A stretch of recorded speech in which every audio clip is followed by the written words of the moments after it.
Good morning, everybody, and welcome to our latest webinar. Warm welcome and thanks for joining us today. I'm John Moffat. I'm a director at Benson Wood & Co. We are chartered accountants and business advisors based in Airdrie, North Lanarkshire. We work with many owner-managed businesses and we provide a variety of services, including business advisory, accountancy, tax, VAT, bookkeeping and cloud accounting services and payroll services. Our webinar today is on the payroll aspect of our services, and it's called Overcoming Common Payroll Challenges. I'd like to introduce our speakers. We have Yvonne Harper, who is our payroll senior, and Yvonne Moffat, who is our payroll manager. And I'll also speak about one of the sections today myself.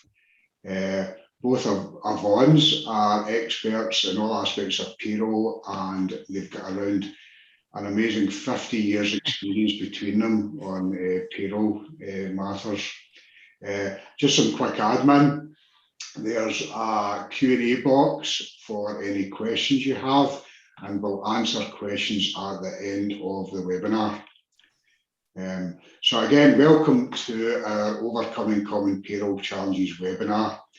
The agenda for today's webinar is, and if you can move on to the next slide, please. So the first thing we'll speak about is the National Minimum and Living Wage Rules. We'll then talk about IR35 regulations. Thirdly, we'll talk about calculating redundancy pay. The next topic, maternity, paternity and SSP calculations. And the second from last, auto-enrolment and re-enrolment, and then we'll wind up with the benefits of outsourcing your payroll functions. So I'll hand over to Yvonne Moffat, I think it is for the first one, yeah. We'll talk about national minimum and living wage rules. Over to you, Yvonne. Good morning, everyone. Thanks for joining us today. So the national minimum and living wage. So regardless of the size of the organisation that they employs a worker, all are required to pay the correct minimum wage. Minimum wage rates are reviewed every year and they typically change at the start of the new tax year in April. And you'll see the table there that sort of shows all the rates, age related sort of thing. Next slide, please. So the upcoming changes. The national living wage and national minimum wage rates are often increased in line with recommendations from the low pay commissions. They review the wage levels to ensure that they are consistent with inflation and other living costs. This typically happens once a year and is often timed alongside the budget. The next budget on the 27th of October 2021, and so new rates are expected soon. These will probably be applied again April 2022. Next slide, please. So when you're calculating wages, there's a lot to sort of take into account. So the employer needs to take into consideration any changes in a person's circumstances, such as their birthdays, as it's age related in a lot of the times. Any costs deducted from the wages, for example, own uniform or equipment, commissions. Now, some parts of the person's pay do not count towards the minimum wage, and these parts include tips and gratuities, premium payments, a loan from your employer, and a pay advance. You may be required to make some deductions that could leave a person with less than the national minimum wage or living wage as a take-home pay, and you should always double check on that. Now I'll pass you back to John. Okay, next slide, please. Oh, you've got another wee bit of on before. Sorry, forgot about that. A big bit actually. Penalties. So employers who pay workers less than the minimum wage are required to pay back arrears of the wages to the workers at the current minimum wage rates. HMRC can also fine up to 200% of the arrears, capped at £10,000 per worker. In recent years, HMRC have also decided to publicly name and shame the worst offenders, which can have significant reputational damage on a firm. And obviously we don't want that to happen. So Back to John this time.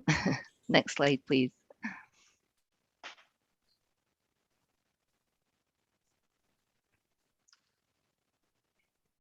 Okay, thanks Yvonne. And I was a scary slide, that last one, so we want to avoid penalties at all costs there. So I'll speak about quickly about IR35 regulations. So since the 6th of April this year, in most cases, the engager, as the employer, is responsible for calculating and deducting tax and NIC from freelancers and contractors operating via a personal service company as if they were employees. So the new rules don't affect small businesses, which is a good thing. And a small business meets 2 of the 3 criteria. Annual turnover no more than 10.2 million, total fixed and current assets before deducting liabilities over 5.1 million, and no more than 50 employees. And it's basically the same criteria for audit. So if you're a business requiring an annual audit, then you would come under this. When a business grows from small to medium or large, there is a 2-year transition process before the IR35 regulations fully apply to the business, again similar to the audit side of things. So next slide, please. So the role of the engagers are required to undertake an IR35 status determination for every contract they agree with a worker. And the official guidelines are as follows. Pass your determination and the reasons for the determination to the worker and the person or organisation you contract with. Make sure you keep detailed records of your employment status, determinations, including the reasons for the determination and fees paid, and have processes in place to deal with any disagreements that arise from your determination. If the determination results in a contractor being within the IR35 rules, they will need to deduct and pay tax and national insurance contributions to HMRC via the PAYE system. Next slide, please. So in terms of managing IR35 compliance, when an employer fails to correctly identify a disguised employment scheme, the worker's tax and national insurance contributions become their responsibility. To avoid this, here are some steps to consider. Conduct an audit of your freelancers and contractors, determine who follows under the rules, communicate all the changes, create an agreement policy, and consider the costs. Next slide, please. So that's me finished with just summarising the IR35 rules. Obviously, if you're a subcontractor working for a contractor, you may fall under that. We can help you out with appeals on status, and if you need any help in that, please don't hesitate to give us a call. So I will pass you on now to Yvonne Harper, who will deal with redundancy. Thanks very much, John. So good morning, everybody. So redundancy is going to be a growing consideration for many business during what everybody's gone through with the whole pandemic. So here's some information you might want to know regarding redundancy. So you must pay redundancy to employees who have to meet the following criteria. So an employment contract, and they've worked for you for more than 2 full years, and that is taken into account from the date that you're looking to make the considerations for redundancy.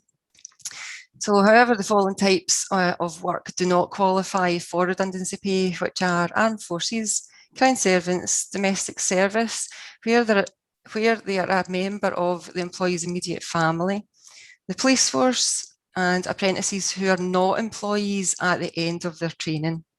Can I have the next slide, please, Joe?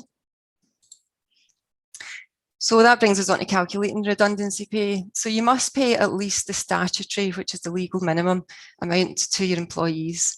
But how much redundancy pay each employee gets depends on their age, how long they've worked for you, their weekly earnings before tax, which is the gross weekly pay. So you're averaging that pay over the previous 12 weeks if it's a variable pay that they have each pay period. Bear in mind that redundancy pay is capped at 20 years, so don't panic if you do have somebody that's been with you more than the 20 years. So you're working backwards from the pay date, the date of the redundancy notice. So to do that, you also bear it in mind. So their age is very relevant, and this is how their age comes into effect. So it's what age they are at the notice period. So for ages 41 or older, they're entitled to 1.5 weeks pay for each full year of service. If they are under 41, it's 1 week's pay for each full year of service, and then for under 22, it's 1/2 week's pay for each full year that they were under 22. So you need to bear in mind and take into consideration the ages throughout their years of service. So there is a cap on how much redundancy pay people are entitled to. So the maximum weekly pay is capped at 544. So there's a maximum total amount of 16,320, and that's as of the 1st of April 2021. So however, you should check your employer contracts. Always make sure that you do refer back to your employment contract, because there may well be a clause in there that you need to pay more than the statutory amount. Now, HMRC do have a calculator on their website, which is a very good calculator. I highly recommend you use that if you are having to calculate redundancy pay. So just go into gov.uk and you'll be able to access the redundancy calculator, put in all the details that's on your screen just now, and that will give you an actual total of what is due to your employees. Can I have the next slide, Joe? Thanks. So other redundancy costs to bear in mind. You may be required to make other payments to staff being made redundant, which include arrears of pay. So up to 8 weeks pay capped at, again, the 544 per week, which is the 4,352 in total. Your statutory notice pay, so again, up to 12 weeks, the pay is capped at the 544, which is your 6,528. And also bear in mind your holiday pay, so make sure you're always looking at what accrued holidays are accrued and haven't been taken. So to the leave date, you're calculating that up to. So again, it's capped at 6 weeks of the 544, which is your £3,264. So if the staff member has been made redundant at the end of a furlough period, their pay must be calculated based on their contracted rate. So don't be fooled into thinking you use the furlough rate. It's not. So just bear that in mind when you're making the calculations. Always refer back to their previous contracted rate. Okay, that's great. Thanks very much. I'll hand over to Yvonne for the next slides for the maternity. Thanks, Yvonne. Well, you're on mute. You're muted, Yvonne.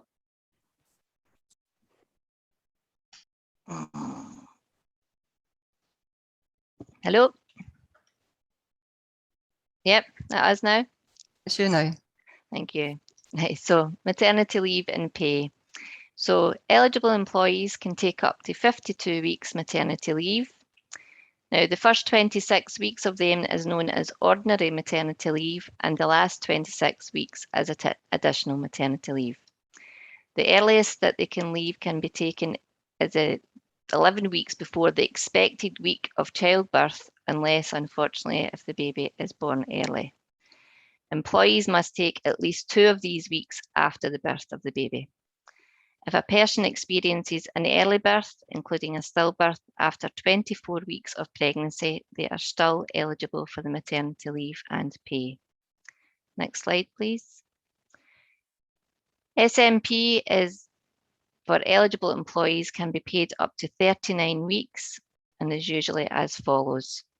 So for the first 6 weeks, you take 90% of their average weekly earnings before tax. and the remaining 33 weeks is paid at the statutory amount of £151.97 or 90% of their annual weekly or their average weekly earnings, whichever is the lower of the two. And national insurance and tax are applied just as normal. Next slide, please. So to be eligible for maternity leave and pay, you have to be an employee and not a worker. You have to give your employer the correct amount of notice required. It does not matter how long they've been with the employer, how many hours they work, or how much they have paid, but to qualify for the maternity pay, they must have earned at least an average of £120 a week, give the correct notice and proof of the pregnancy, have worked continuously for at least 26 weeks continuing into the qualifying week, and that is the 15th week before the expected week of childbirth. If they earned less in some weeks because they were on furlough, they may still be eligible. Obviously, a separate calculation would have to be made for that. Next slide, please. So we're on to paternity now, and I'll pass you back to Yvonne Harper for that. Thanks. Thanks very much, Yvonne. So paternity leave is where a person is taking time off because their partner is having a baby, adopting a child, or having a baby through a surrogacy. So they may be eligible to 1 to 2 weeks of paternity leave, paternity pay, or shared parental leave and pay. Have the next slide, please. So paternity pay, the statutory rate is currently £151.97 or 90% of the average weekly earnings, whichever is the lower figure. Any money that you get is paid in the same way as your wages. For example, if you're monthly or you're weekly paid, it would just be paid in the same way. And again, tax and national insurance will be deducted from that. If you can have the next slide, please, Joe. So the eligibility for the leave and pay, to be eligible, you must be an employee, first of all. So you have to give the correct notice. And that is, again, very similar to the maternity. So again, you're given 15 weeks notice to your employer prior to the due date. You want to also be looking at completing an SC3 form, depending if that's your birth child, or if it's an adoption or surrogacy, you'd be looking for the SC4 form to complete and hand into the employer. So you must give the correct notice, which is the 15 weeks, have been continuously employed by the same employer up to the 26 weeks, up to any day in the qualifying week, which is that 15 week before the expected week of childbirth. To qualify for paternity pay, you must also be employed by the same employer up to the date of birth and earn at least £120 a week before tax. So if you earned less in some weeks because you were on furlough, you may still be eligible. So it's something that's worth putting your request in to your employer or for those SC3 forms and SC4 forms. Have the next slide, please. So that leads us to shared parental leave. So an employee and their partner may be able to get shared parental leave and statutory shared parental pay if they're having a baby, using a surrogate to have a baby or adopting a child. So this is where they can share up to the 50 weeks of the leave and up to 37 weeks of pay between themselves, either in blocks or separated by periods of work, or they can take it in one go. Next slide, please. So again, the rate of pay for the shared parental pay is £151.97 per week, or 90% of the employee's average weekly earnings, whichever is the lower amount. So it is the same as statutory maternity pay, except that during the first 6 weeks, where SMP is paid at 90% of whatever an employee earns, with there being no maximum, the shared parental pay is set at that rate. Next slide, please. That brings us on to statutory sick pay, which I'll hand over to Yvonne Moffat for. Thanks, Yvonne. Thank you. So statutory sick pay. Employees will receive £96.35 per week for statutory sick pay if they are too ill to work. And this is paid by the employer for up to 28 weeks. SSP is paid from the 4th day employee is off sick. The first 3 days do not count towards statutory sick pay. Statutory annual leave is still accrued while the employee is off work sick, and that can be taken during the sick leave. Again, national insurance and tax are still applied and deducted accordingly. Next slide, please. So to qualify for the statutory sick pay, employers must have a contract of employment, have done some work under the contract, have been sick for the 4 days or more in a row. They must earn an average of at least £120 per week. Again, give the correct notice. This will probably be based on how the in-house rules are applied, and provide proof of their illness, but only after the 7 days that they're off. Employees who have been paid less than 8 weeks of earnings can still qualify for the SSP. Next slide, please. So statutory sick pay, when it's COVID related, if the illness is COVID related, then the SSP can be paid from day one. Now this means that they do not have to have the 3 waiting days. It's paid from day one, and this is for self-isolation without a positive test, anything COVID related. So you can reclaim the 2 weeks SSP from HMRC if your employee has been off work because they've had COVID-19 or were self-isolating.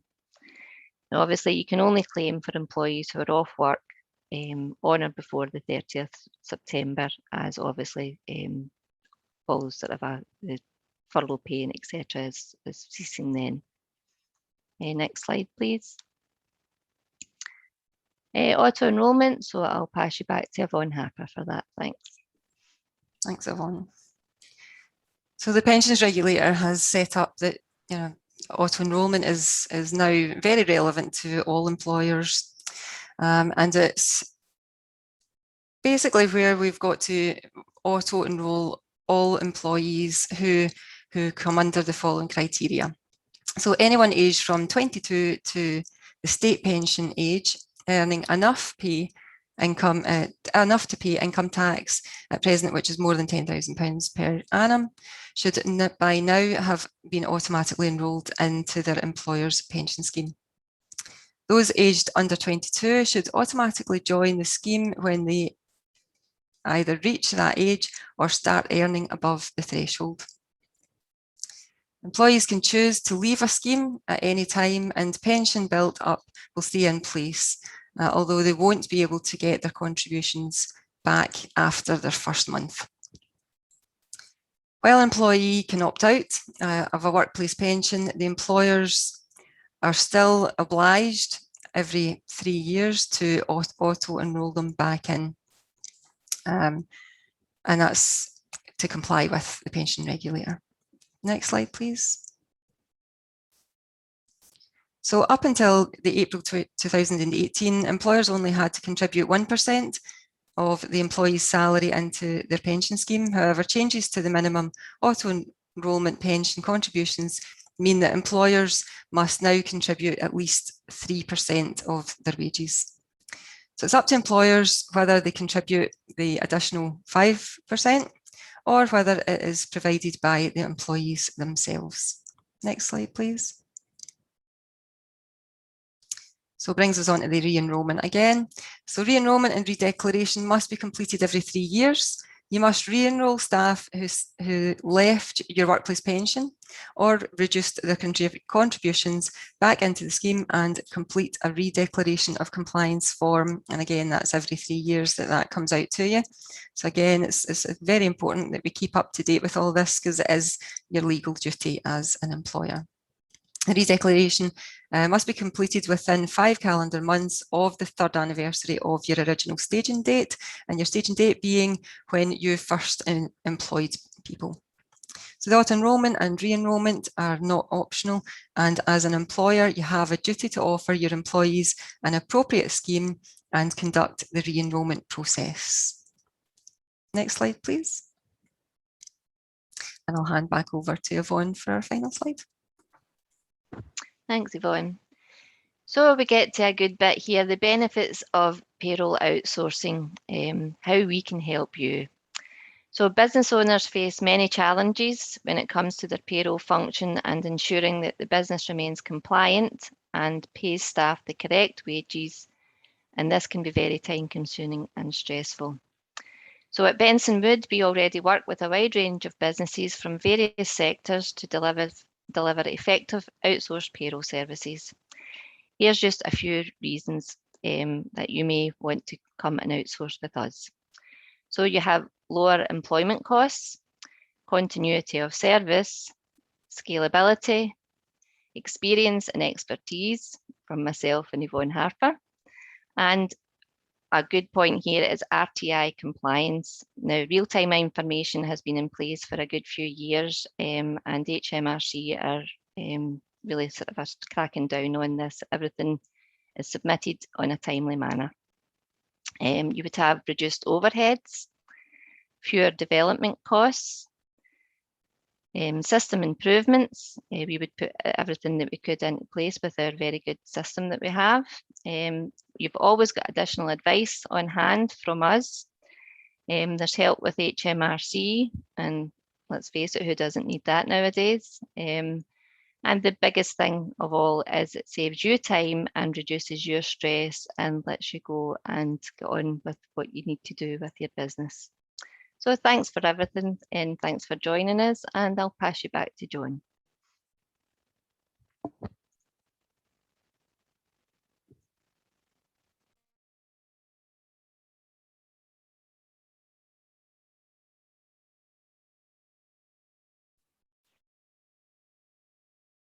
You're on mute, John. Apologies, folks, I was on mute there. So just thank you for attending, and I just want to emphasise what both of ones had said there. A very high risk area, payroll, are some very complex areas, as we've seen, and we are lucky as a firm to have both of ones with, again, I'll mention the 50 years experience. So that's a fantastic resource for our clients and for us as a business. We have a couple of questions on the Q&A box. So the first one is from Angus, and he says, what if we can't afford to pay out SMP? Who's want to take that one? I'll take that one. If you can't afford to pay it out, normally what would happen is the statutory maternity pay would be offset against any tax insurance that you were due to make each month to HMRC. If this is in excess of the tax insurance that you're due to pay over, then we can make a funding claim from HMRC to help you make the payments to the staff.